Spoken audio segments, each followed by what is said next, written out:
Bonjour, aujourd'hui est un grand jour. Je vais enfin pouvoir réaliser, après 5 tentatives, un bivouac au sommet d'une montagne à plus de 3000 mètres d'altitude. 11 mois d'essais et d'échecs après mon tout premier bivouac solo. Je crois que ça c'est l'un des trucs le plus chiant quand on monte un bivouac, c'est gonfler son matelas.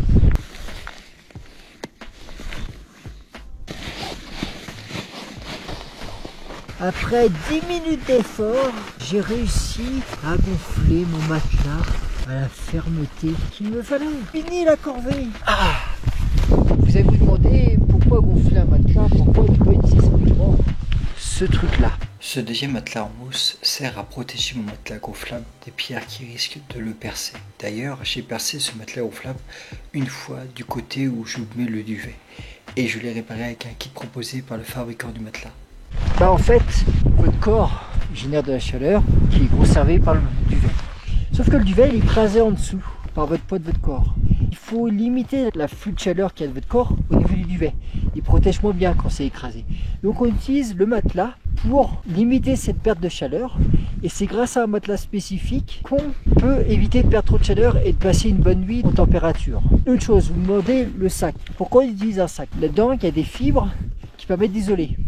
Et quand vous envoyez avec la bouche pour gonfler, vous envoyez de la vapeur d'eau, parce que dans votre bouche, vous avez de la vapeur d'eau. Sauf que ça détruit les fibres qui isolent. Donc, pour éviter cela, on utilise ce fameux sac qui permet de gonfler sans détruire le matelas, qui coûte d'ailleurs assez cher, il faut le savoir, parce qu'il permet d'isoler du sol jusqu'à des températures de moins 30 degrés. Et là, il faut des matériaux spécifiques pour arriver à faire ce travail. Et donc, pour éviter de bousiller le matelas, on utilise ce sac et ça permet au matelas de durer plus longtemps. La pièce maîtresse pour bien s'isoler du froid, c'est le duvet, qui m'isole à une température de moins 11 degrés de confort. Le confort, c'est une température où on est en équilibre thermique. Il y a la température limite, où on va commencer à sentir le froid, et elle est de moins 19 degrés sur ce duvet.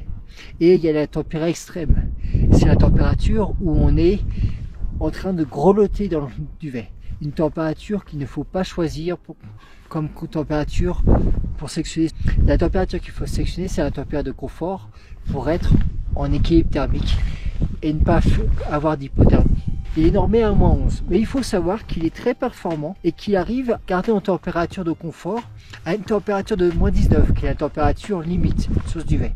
C'est un bon duvet et c'est pour ça que je l'ai pris pour les bivouacs en été pour l'alpinisme, dans le massif des Alpes. En hiver, il faut que j'investisse dans un autre duvet qui permette de garder une température de confort de moins 20 à moins 30 degrés. Maintenant, on va parler de l'hydratation. J'ai une poche à eau de 3 litres et comme vous pouvez voir sur la poche à eau, il reste plus que 1 litre d'eau. Alors quand on a la possibilité d'avoir des sources, on va se ravitailler en eau au niveau des sources. Sauf qu'ici, j'ai pas eu la possibilité de le faire. Donc, ce que je vais faire dans le cas précis, je vais faire fondre de la neige que je vais mettre là-dedans. Je vais vous montrer, j'ai de la chance parce qu'il y a encore de la neige pas très loin. La neige que vous voyez là juste à côté, c'est celle que je vais faire fondre. Alors la neige, comme vous pouvez voir, il y a des parties qui sont noires. Elle n'est pas très propre. Donc on va aller d'un côté où la partie est plutôt blanche pour avoir une neige de qualité, sans impureté et pouvoir avoir de l'eau donc de bonne qualité. J'ai de la neige qui est à peu près potable. Elle n'est pas parfaite encore, mais c'est un peu mieux.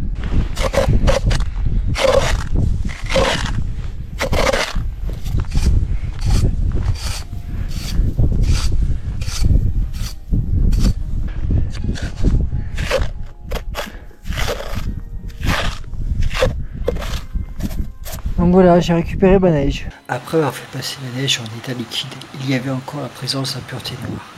N'ayant aucun moyen de la filtrer, j'ai décidé de la jeter et de puiser dans l'eau de ma poche à eau. Maintenant on va parler comment manger. Alors on se fait réchauffer de l'eau et on a des plats réhydratés. Comme celui-là que j'ai acheté. Donc pour réchauffer l'eau, on a différentes méthodes. Là comme les températures sont positives, j'ai pris une bouteille de gaz avec un réchaud déporté. Quand on est dans température négative, on peut prendre la bouteille de gaz, mais il faut la garder avec soi dans le duvet pour éviter qu'elle gèle, parce qu'en dessous de 0 degré, certaines bouteilles de gaz, comme celle-ci par exemple, gèlent. Donc pour éviter ça, et surtout dans les températures très basses, on utilise ce qu'on appelle de l'essence blanche, avec des brûleurs différents de celui-là, que je vous montrerai une prochaine fois, qui permet de pouvoir faire chauffer de l'eau aussi, avec la spécificité, c'est que l'essence blanche, On n'a pas à la garder avec soi dans le duvet, ce qui nous crée un inconfort pour dormir, parce qu'elle ne gèle pas en température négative. Donc c'est pour ça qu'on utilise en alpinisme des brûleurs à essence. Hier, je me suis fait des pâtes à la bolognaise. Aujourd'hui, après avoir fait chauffer l'eau, l'avoir versé avec un gant parce que la tasse est chaude, on va manger du riz au poulet. Après, on va verser l'eau, remuer avec la... pour imprégner l'eau partout. Il faut laisser 8 minutes. Donc en attendant, on va prendre l'apéro. Pour ma part, ça sera saucisson avec une bière. Pour changer de l'eau, hein. J'ai un peu marre de la flotte. On vient de me dire dans l'oreillette que la neige blanche, la bière, le saucisson, ça va un peu trop Front National. Bon, alors vous inquiétez pas, j'ai aussi prévu des chips et un cola pour les gens qui boivent pas d'alcool et qui mangent pas de porc. Bah oui, il faut intégrer tout le monde dans la vie. On peut monter des montagnes et boire autre chose que des produits dits 100% français. Hein. Faut s'ouvrir l'esprit, les gars. Alors oui, je sais, j'ai mis plus de choses que normalement dans mon sac. J'ai alourdi. Mais bon, quand on veut faire passer des messages, faut prendre sur soi. Hein. C'est comme ça. Les deux poissons que vous avez vus, eh bien, je les ai refroidis avec de la neige. La neige a une température plus basse que la température ambiante. Et c'est quelqu'un qui m'en avait parlé de ça.